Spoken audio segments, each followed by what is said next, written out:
Well, our first presentation this morning is Roman citizenship, literature, and language. Caleb, go ahead. Language. Watch your language. I will do my best. So, Roman citizenship had to be acquired a bit differently than several countries today. Most of the West, if you're just born somewhere, you're automatically a citizen of that country. The United States operates like that. In the Empire of Rome, though, in the early empire and throughout the Republic, though, dual citizenship was very common. So, like Paul, when he introduces himself, I'm Paul of Tarsus, he was a citizen of the city of Tarsus and also a Roman citizen. So he was the citizen to two different things at once, even though Tarsus was part of the empire. But being a Roman citizen, there were four ways to get it. Being born to parents who were citizens, and that's the best way to be a citizen, quote unquote, because of how important heritage was to the Romans and who your parents were and your forebears. If your parents are citizens, that means they did something important, so your family is important. That's why it's good to be born into it. The freed slaves of citizens could become citizens. So if you have slaves, you're a citizen, you set them free, you have the option of granting them part of your citizenship as part of your household. Military service, if you went into the legions, you became a citizen when you went into it. But if you were part of the auxiliaries, you weren't a citizen until you got out of the military. So the distinction to be made there, like going in, the legions are a bit more central, like it was more people from the empire itself that were going into the legions, whereas the auxiliaries were more outskirts people. Adrian talked about that a little bit last time, where it's like the people they conquered were the auxiliaries, and once they did their time in the military, they became citizens. Their time, kind of like prison. Kind of like prison, seeing as how you were the people sent in first to, gauge what the resistance was. Can't do the time, don't do the crime. But people think Romans that can't do the time, don't do the what? You'll probably just die if you can't do the time. And as a reward for special services rendered, kind of just on the whim of the emperor, if he thinks you deserve it, you get it. The benefits of citizenship: keep calm and appeal to Caesar. I like that. If you were a man and a citizen, you could vote. Two things to note with this is you could get citizenship without being allowed to vote. There were some times where, like, Caesar granted citizenship to people but said, but you still can't vote. And then also, you can only vote for the senators while you're in the city of Rome. So if you're not in Rome when elections are happening, there's no absentee ballot. It doesn't count. Exemptions from certain kinds of criminal punishment. You couldn't crucify Roman citizens. So we see, like, Jesus and Peter were crucified. Peter was upside down when it happened. And Paul was just beheaded because the quicker method of death was considered a mercy. Yeah. Only granted to Roman citizens. And you could appeal to Rome for any criminal charge. It's like the mafia guy says, because I like you, I'll make this quick. Yeah, exactly. And you could appeal to Rome on any criminal charge. So it basically was a way to skip any local authority, and you went straight to the Supreme Court, which was Caesar. So it's like, it doesn't matter, like, oh, I have a parking ticket. Well, I don't want to deal with this local judge who gave me the parking ticket. I'm going straight to Caesar. Straight to Caesar. You'll probably not be seen very quickly, and Caesar won't be happy that you're wasting his time with a parking ticket. But, like, this is something else we see in the book of Acts with Paul doing it because he was going to get off. Like, they were going to let him go in Judea because they're like, this is just an internal Jewish issue. Don't bother us with it. But he said, no, I appeal to Caesar, and that's how he eventually got to Rome because he wanted to go to Rome. The decline of citizenship over time. I know, I got this neat little graph and everything. Over time, the benefits of citizenship decreased. In the Republic, being a citizen had certain responsibilities with it. You were expected to go to Rome and vote.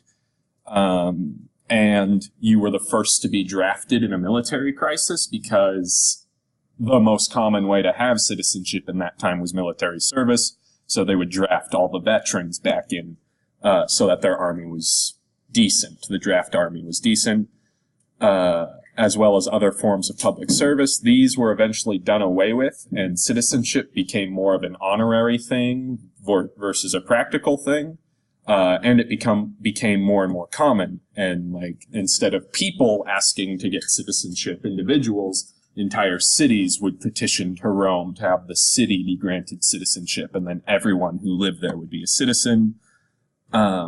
There was a language requirement. You had to be fluent in Latin in order to be a citizen, but that was taken away. And then in 212 AD, Carcella decreed that every free inhabitant of the entire empire was a citizen.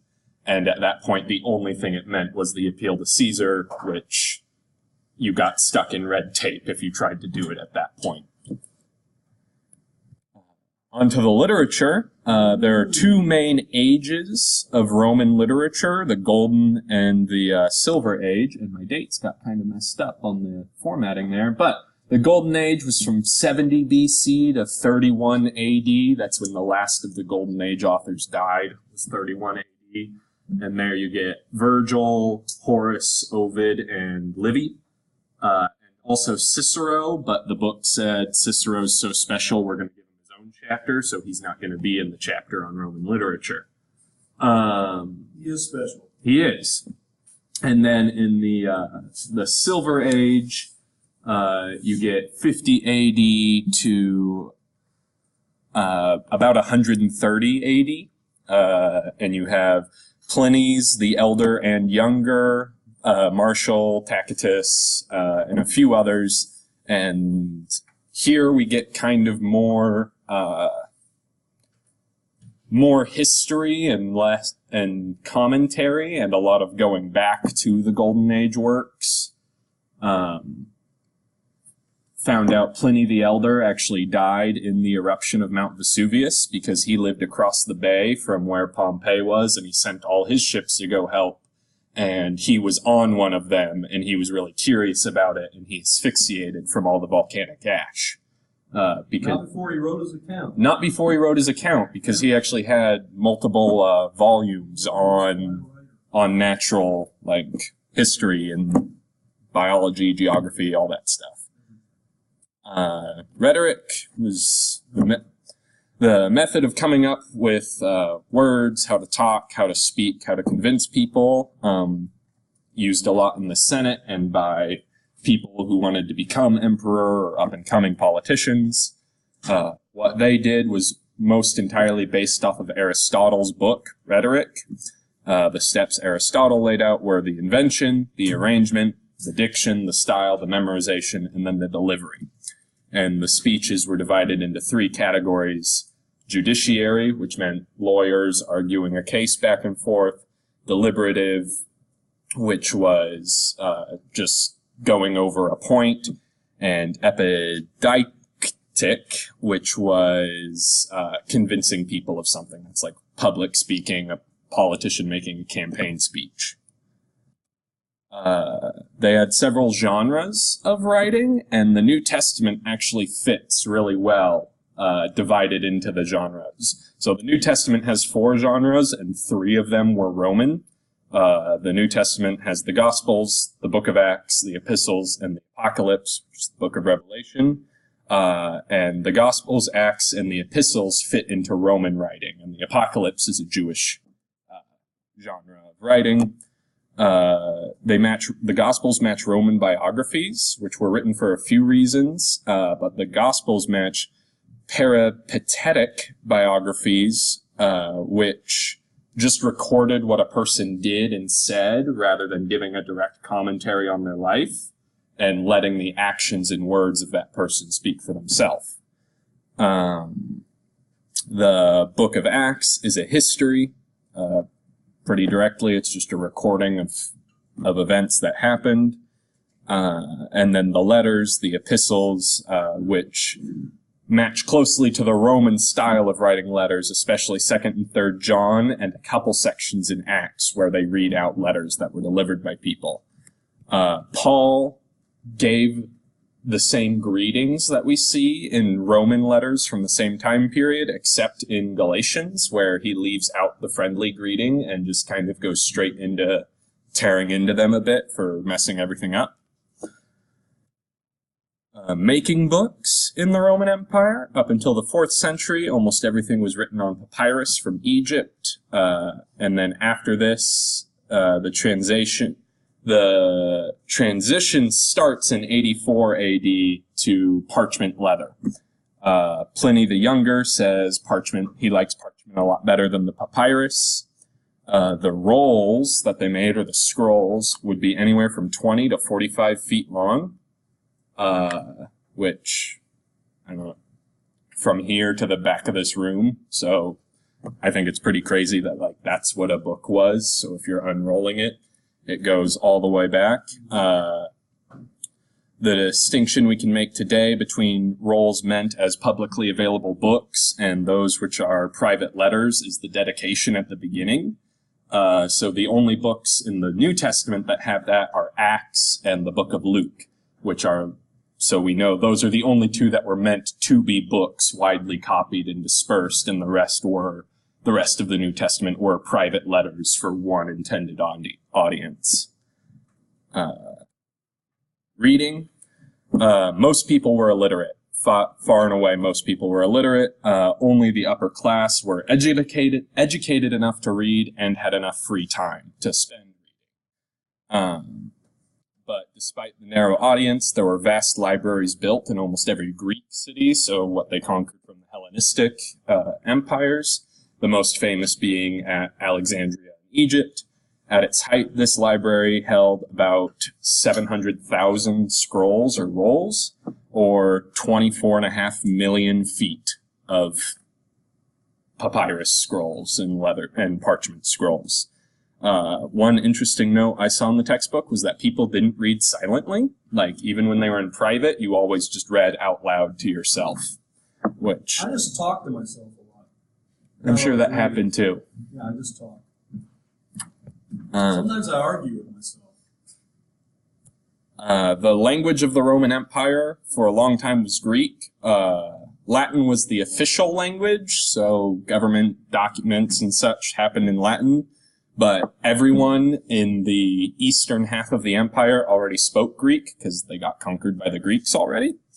So they stuck with it as a trade language. The area of Palestine had a few different Aramaic languages, Greek, Latin, and Hebrew, all being spoken in it. So it's just a very diverse place. But the New Testament was written exclusively in Greek. And for a long time, it was thought that the New Testament was written in a different kind of dialect of Greek, because scholars were comparing the New Testament written in the early 1st century, 2nd century, to Homer's classics, which were written centuries before, and it'd be kind of like comparing Harry Potter written today to Shakespeare and going, oh, clearly one of these is different than the other. And so when they found other sources of Greek that were written in the 1st century, they're like, oh, this is written just like the New Testament is. So I guess this is just what Greek looked like then. Yes. Except for a few Jewish conventions where, like, it was written in Greek, but some of the sentence structure and some of the word choice was clearly Jewish inside of the New Testament. That's Koine Greek as opposed to classical Greek. Right. Which you could... And Homeric Greek. Homeric Greek is different than classical. But you could compare it to Beowulf, written in Old English, to Shakespeare, written in Elizabethan English, to what we're speaking today. Rap music. Yeah, it's all English. And my source is the textbook. Well, is that it? That's it. All right. Very good. Here, let me give you this. A couple people haven't signed this yet. Yeah, let me just say something about, let me just go back to this while it's up here and I'm thinking about it. Did everybody sign this now? Okay, thanks. The books, we mentioned this morning, if you were in that class, that papyrus, of course, is an Egyptian thing, and the Egyptians didn't want Pergamum, who had a big library, to get ahead of them. So they cut off their supply of papyrus. So they started to make things out of sheepskin, vellum, which comes to be called parchment because it's from the city of Pergamum. The other thing that I would say, you were talking about the length of the scrolls, 20 to 45 feet long. So if you imagine, if you read what they would do, of course, they wouldn't roll it all the way out. They would roll a bit, and then, they'd unroll one side, roll up the other side, right? So you could read a section, then roll it, read a section, so forth. Problem with that, of course, is if you remember something from earlier in that scroll, or if you wanted to compare two spots in that scroll, it was hard to do, right? Unless you could have a space that was 20, 30 feet long, you unroll the whole thing, which most people did not have. This is really, what you didn't mention here, may not have been mentioned in the book, is that Christians were the ones who invented books, a codex, C-O-D-E-X. That was a Christian invention for the precise reason that they wanted to compare things. So as you know, a book form, has the pages sewn in, and you can flip back and forth very quickly. So you could, let's say at the beginning, chapter 1, you want to check something with chapter 10, and then something with chapter 20. You could just stick your finger in there, or you could put something else in there to mark it, and then you could flip back and forth and compare things. This is what Christians wanted to do with Scripture and with commentaries and with things like that. And scrolls were unwieldy for this kind of thing. And so they were the ones who began to take the papyrus or the parchment and to cut it into sheets, usually sheets that were double sheets, and then they would sew them in to what are called quires, right? It was actually what Christianity, Christianity is actually why the Roman Empire survived longer. If they were so big and they wanted to last longer. Well, that's, there are different arguments about that. Certainly the effect of the Roman Empire has been multiplied because of Christianity, although some historians have blamed the fall of the Roman Empire on Christianity. But the books were invented by Christians, and they were invented for that particular sort of scholarly reason. If you wanted to check, say, something in, let's just take the Gospel of John, from the beginning of the Gospel of John to, say, the last part of the Gospel of John, if you're in a scroll, that'd be very hard to do. With a codex form, with a book form, you can just flip back and forth pretty quickly. So that's really when books get started, and they get started more in the late 2nd and the 3rd century, and they are really, you can trace them back to Egypt and other places like that where the Christian communities are the ones that are using them, inventing them. And then, of course, obviously they catch on for thousands. We still have them today, right, in that same kind of format. All right. Very good. All right. Social morality. Okay, so, as you said, my topic is social morality in the New Testament, which encompasses the roles of women, marriage, and families during the time of the early church. And so basically the household affairs, or the household itself, which is exactly where we will start. The family unit across cultures, whether you were Roman, Greek, or Jewish, was the basic unit of society. However, that wasn't just the parents and the kids. It could include a number of other people, like in-laws or slaves, or the textbook even said clients, but I don't know how that fits in. But, it could be a very expansive household, not just... Relatives? Yeah.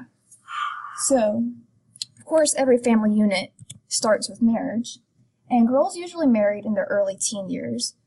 Men would be older. For Jewish boys, it'd probably be about as young as 18, whereas Greek could be about 30 possibly. So it could be like a wide age range there.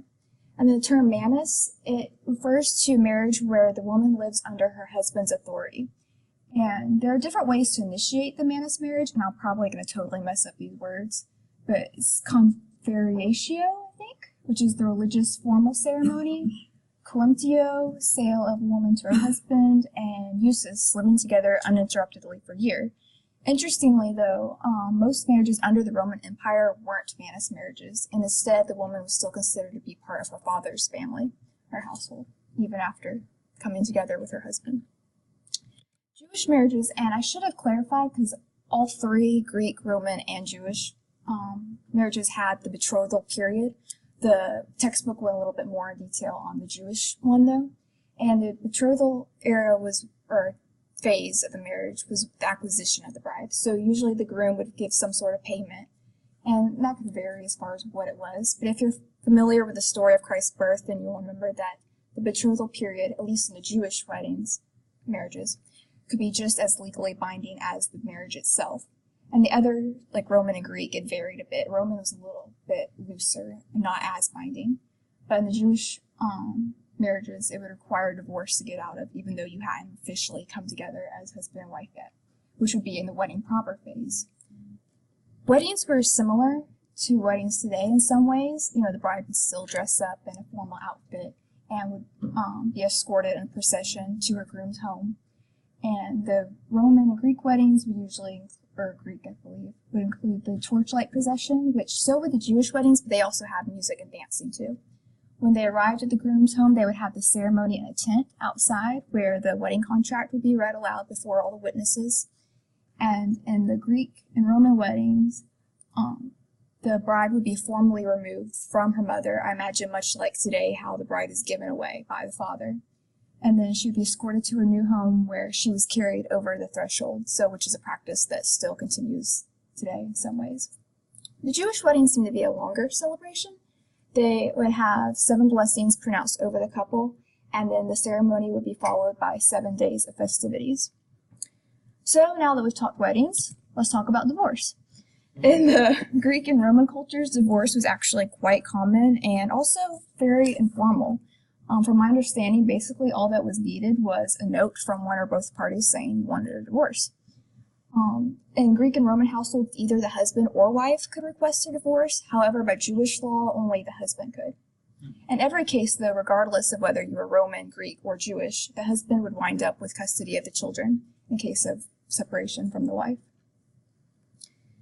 And then Augustus enacted some laws in 1918 BC related to marriage, but it wasn't to increase morality, it was to increase the birth rate pretty much. So if you were a man between the ages of 25 and 60, or a woman between 20 and 50, you were strongly encouraged to get married. And then he added extra requirements on people who were childless or single. Basically, it's like an extra incentive to get married. So for example, if you were a divorced or widowed woman, you were required to get married within a certain time frame of becoming single. And then if you were a bachelor, you could only receive a limited amount of your inheritance if you didn't get married before your parents died. Divorce was also now a public matter. It was handled by a public court, not just within the family. And adultery, interestingly, by their law at the time, it was only considered to be between a married woman and another man, not a married man and another woman. So a husband could prosecute his wife in case of adultery, but the wife couldn't prosecute her husband. And then, speaking of wives, those surprisingly kind of varied across the different cultures. Greek women were restricted to the home. Basically, they had like their own room in the house, and that was like nobody else could go in that particular area. That was in order to prevent the suspicion of promiscuity. So there's no doubt as to like who the father was, basically, as you say, of the kids. Roman women, on the other hand, held greater legal status, power, and influence in society, and they could even have jobs outside the home and a variety of occupations such as physicians, nurses. Some even were in the business world, I think. Romans seem like Greeks. That's probably one reason why there's a bigger difference in the cultures. Then Jewish women were somewhere in the middle there. They weren't as restricted as Greek women, but they weren't as influential or as they didn't have as many rights as the Roman women. The Jewish women, I say just the Jewish because that's what the book elaborated on. They held many responsibilities in the home: laundry, cooking, grinding flour, taking care of the children, spinning wool, making the beds. But as I was reading about the husband's roles as well, it reminded me of Ephesians 5, because even though, yes, the wife had a lot of responsibilities, the husband was responsible for providing for her and caring for her. So like how people can get in a upset over Ephesians 5 because it says the wife's supposed to submit to her husband. Well, if you keep reading, the husband's supposed to love his wife, and that's by providing for her, taking care of her, protecting her. He wasn't allowed to hit her either. So regardless, though, of what culture you were from, Greek, Roman, or Jewish, the wife still held more influence in the household, though. But being a wife and mother wasn't the only thing that women did back then. If you remember from the Bible, there are several examples of women who were slaves, handmaidens, prostitutes, or concubines. So we can get the picture that sexual immorality and infidelity were pretty common back then. And one example I thought was pretty interesting, this term heterae, I think is how you pronounce it. They were female companions. So remember how I said that the Greek women were restricted to the house? Well, the Greek husbands, if they had a dinner party to go to, they couldn't take their wife because she had to stay home. So they would hire these women to go with them as basically their companions to the social events. And some of our prostitutes, not all, but basically they're just, there to provide conversation, companionship, entertainment, which of course encompasses a variety of forms for the evenings while, their wife's hanging back out at home. So now we'll move on to babies. Infant mortality was a big issue back then. Miscarriage, in some cases it was, just an unfortunate circumstance like miscarriage, but a lot of times it was more deliberate. Abortion's not just a modern issue, it goes all the way back to Bible times. Abortion along with exposure were considered solutions to overpopulation. How would they abort babies if they get good technology? They didn't go into detail, but I'm sure they found ways. There were drugs that they Yeah. used. They would give women certain drugs that they would take. Sometimes they would remove the baby mechanically, I guess you'd say. You don't really need much technology to do that. Yeah. But just like today, Jews and Christians were on the opposing side to practices such as this. And so you're probably wondering, well, what is exposure? Because I've mentioned it today, I think Professor Weinland mentioned it on Tuesday. But it's the practice of when parents would abandon their newborn child, exposing them to the elements just because they didn't want them, basically. And we may wonder, well, how can you do that to a member of your family? Back then, in the Greek and Roman culture, a baby wasn't even considered a part of the family until the father acknowledged it and they were accepted in through formal ceremony. And while that may seem harsh today, back then, practices such as exposure were considered practical. Because if you didn't want your child, because say you already had enough mouths to feed as it was, or they were deformed in some way, or just another girl and you didn't need another girl, you would just abandon them, leave them out to die, basically. But not all of them did die. Many of them were taken in by slave traders and were raised to become slaves or prostitutes. So those slave and prostitute women that I mentioned earlier, they were probably abandoned as babies, unfortunately. Yeah. Then the children that were raised in the home, most families tried to have two sons. The second one in case something happened to the first one. My mom would call that having an heir and a spare. And then Spare. so in case something happens to your first son, well, at least you got the second one. And they tried to only have one daughter because girls required having a dowry if they got married. So that would be part of the father's estate. So that was part of the whole betrothal transaction, I imagine. So you didn't want to have more than those than necessary. So after having the one daughter, the rest of them would usually end up being exposed. And it was rare with the two sons and one daughter that families would have more than 3 children. Today we tend to emphasize just letting kids be kids and enjoy their childhood while they can. Back then it was considered preparation for adulthood. But when did adulthood start? For girls, it would be when they got married, which, as we already said, was in her early teens.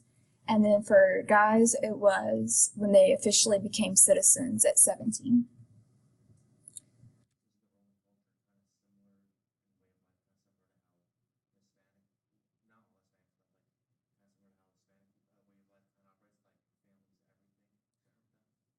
I'm not sure. I don't know a whole lot about the Hispanic culture, and this book mainly emphasized just the marriage and children. But so yeah, that's the just very brief, basic overview of social morality during this time. There were a lot of things I was surprised that varied across the different cultures. It wasn't just the same across the board for the time period, but I think in a way we can also see how while things may have been different back then, they were also very similar to, like, sexual immorality was just as big of a problem back then as it is today, as long also the debate of whether, where does life start and how valuable life is. So, Okay. Any questions? I don't know if one makes much sense, but the first one is the hierarchy, or however you say that. Were they like just kind of on the street, you hired them, or were they somebody you kept around your house as like not a trophy wife, but like a backup person to bring? I imagine they're probably more like on the street, 'cause some of them are prostitutes, not all of them were. Kind of varied, but Some were there. Some of them were sort of well educated, and were actually companions more than just at a party or something.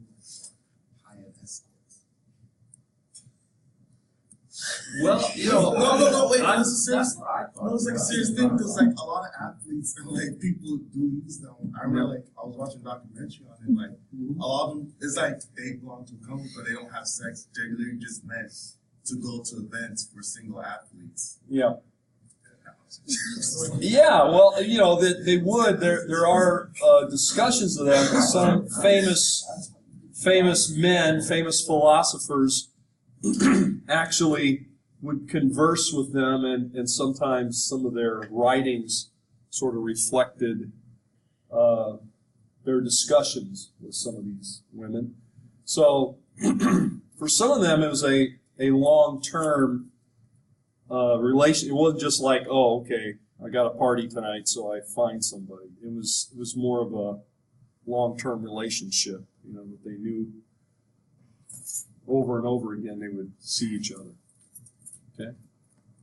Oh, yeah, my second one. And another question. I'm not sure how much this overlapped, but did you see anything about the Hippocratic Oath in there? Because I know that it actually mentions you're not supposed to abort kids. yeah, I didn't see that. I'm not sure what the timeline would overlap. Yeah. There might be way in the future way that past.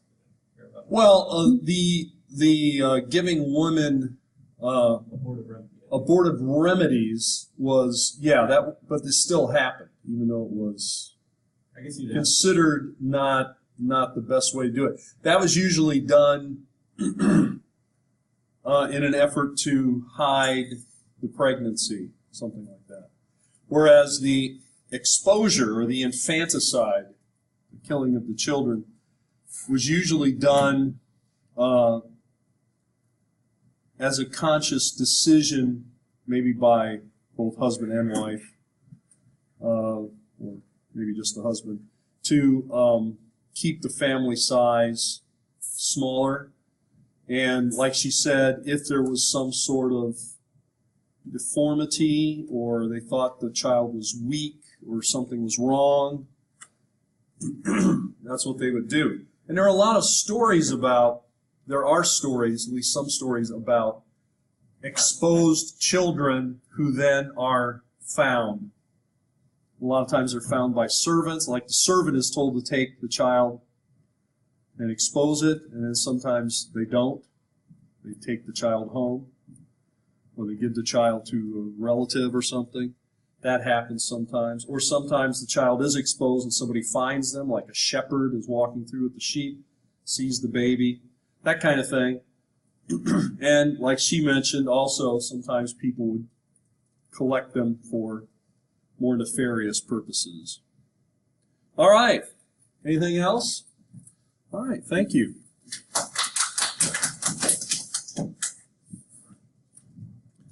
All right. Paxton. We'll talk about entertainment. All right, so I did the chapter about society and culture, and then what I did was entertainment. And for the early Christians in the church, they criticized the three types of pagan entertainment, quote, which were the theater, arena, the circus, and obviously, I put it in there because I forgot, but it was the gladiators as well, obviously, because for obvious reasons they called it bad. And other entertainment sources included athletics, gymnasia, and baths, banquets, and music, which athletics was originally started by the Greeks in the Olympic Games, hence the name. So, and for the theaters, Greek drama was part of the culture, and the Greek theater was around area. There was a place for the orchestra and chorus along with actors, kind of like today, how they have music. And seats were built into the hillside, usually. You see how there's hills in Italy.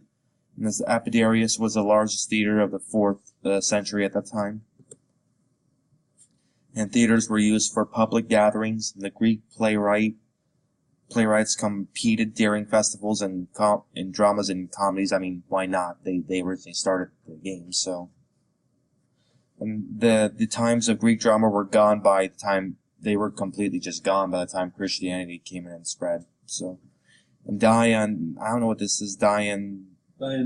Dionysic artists, I don't know what that means, but they traveled from city to city performing, which is kind of similar to today, how you see just any performer going from place to place, traveling no matter where he goes. And athletic contests were a part of the culture with the emphasis on the perfect male body, so they could look like models or something like that. So, and as for circuses, it wasn't a joke, I could tell you that.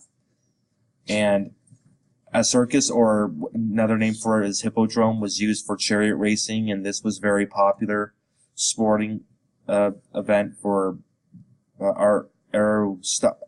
aristocratic Greeks. Obviously, they pay their money's worth. And the Circus Maximus in Rome was a very famous place for chariot racing. See why they have that area over there. That's obviously built for chariot racing.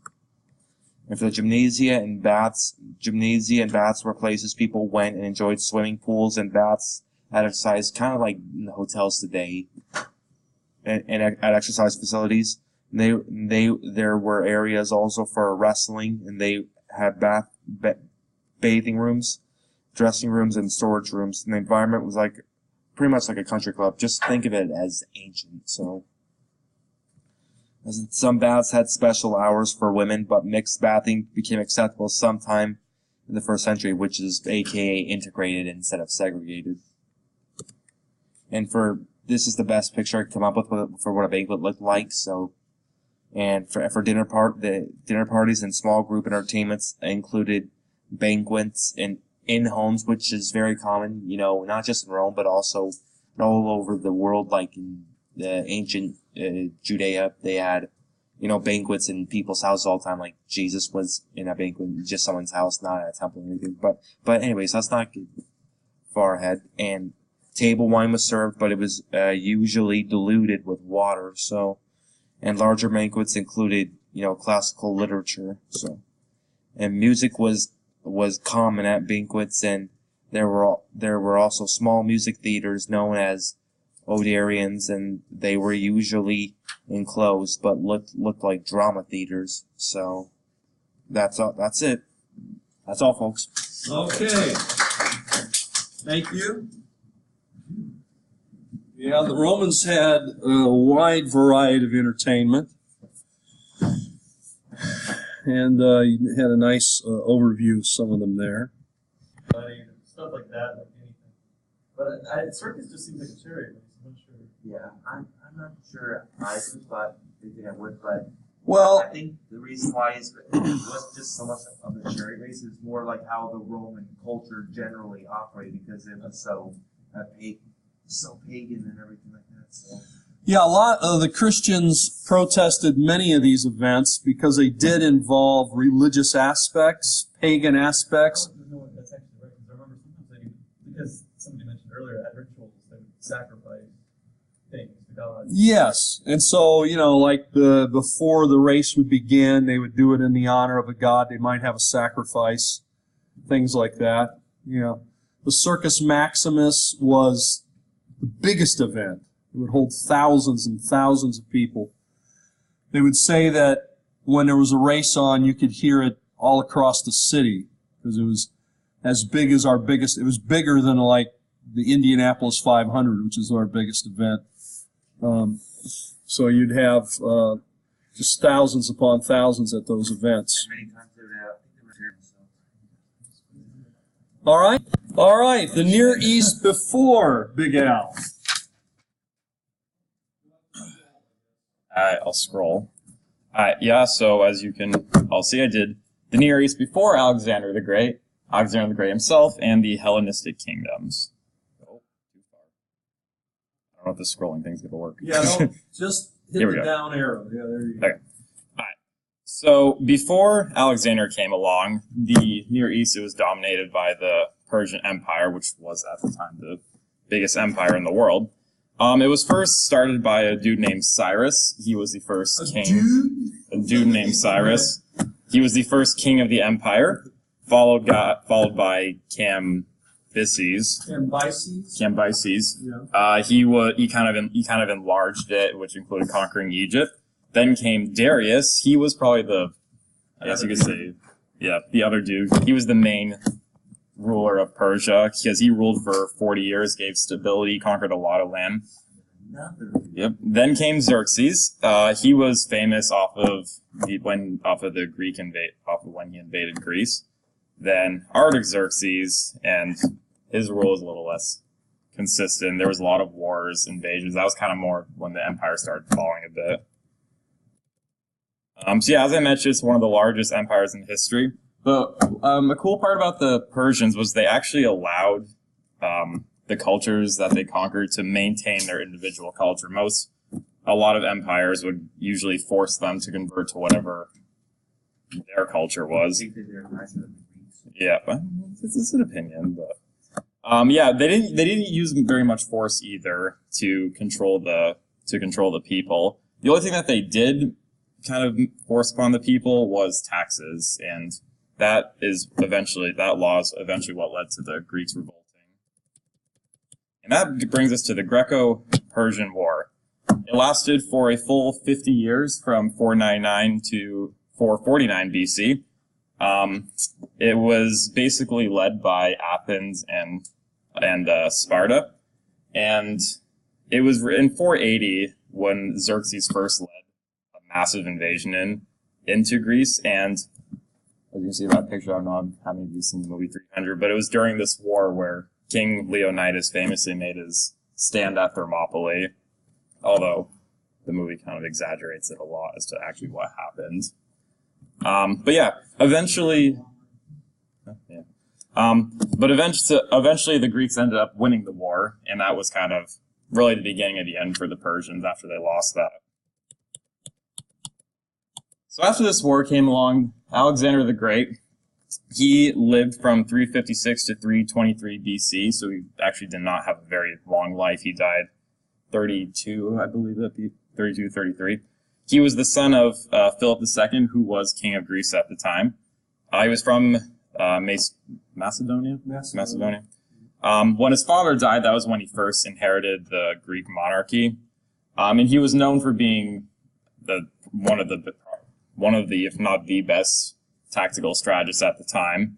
And he went on to conquer all of the Persian Empire, and then he kind of created his own empire. So right there's a picture of the empire under Alexander the Great. He started his quest in 334 BC, and by 326 BC, which is only 8 years later, he had taken over the entire Persian Empire, which included sacking the capital and killing the Persian king. And to accomplish all of that in 8 years is actually really impressive. Cool part about his empire is he allowed the different governments that were in place at the time to stay in place, so it made it a lot easier to control, because the governments at the time obviously know their people and land a lot better than he could. And he actually treated the Greeks and the Persians on the same level, like kind of the same equality. and he even wanted some of his higher-ranking officials and soldiers to marry Persian wives to kind of integrate them into the empire more. So Alexander died in 323 BC at the age of 32, and it's mainly believed that he died of a fever, although there's speculation and conspiracy that someone poisoned him or he was assassinated, but it's mainly accepted that he died of a fever at the very young age. And this was a very sudden death, and because there was such a massive empire at the time, people didn't really know what was going to make of it. But what ended up happening was it was divided among some of his generals. I'm going to put his name, Lysimachus. He took Thrace. Antigonus took Asia Minor. Cassander took Macedonia and Greece, and Ptolemy took Egypt, and Seleucus took the rest of Asia over. And this is what started the Hellenistic kingdoms. So even though it was a bunch of different generals took over different parts of the lands, three main dynasties kind of occurred. It kind of came out of all the land. That was the Ptolemaic Empire in Egypt. That's the green part down there. Then you had the Seleucid, which went from Persia to Asia. That's the massive pink part. And then you had the Antigonid in Macedonia, which was the blue part in the middle. And the Hellenistic kingdoms lasted from 323, which was Alexander's death, to 31 BC.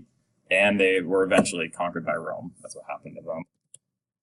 Yes, so the Antigonid dynasty, again, started in 323 BC after Alexander died. And Antigonus was the one who took it. He was one of Alexander's top generals at the time.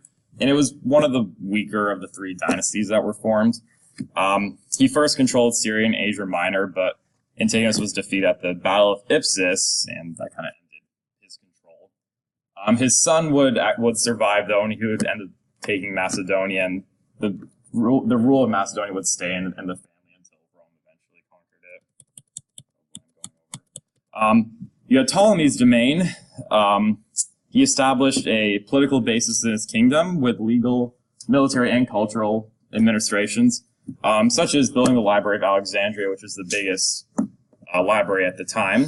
It focused on a strong central government, but internal revolts eventually led to the weakening and collapse where Rome took it. Then the last one was the Seleucus domain. He took him a little bit to finally control it, but when he did, it stretched the most amount of land out of any of the dynasties.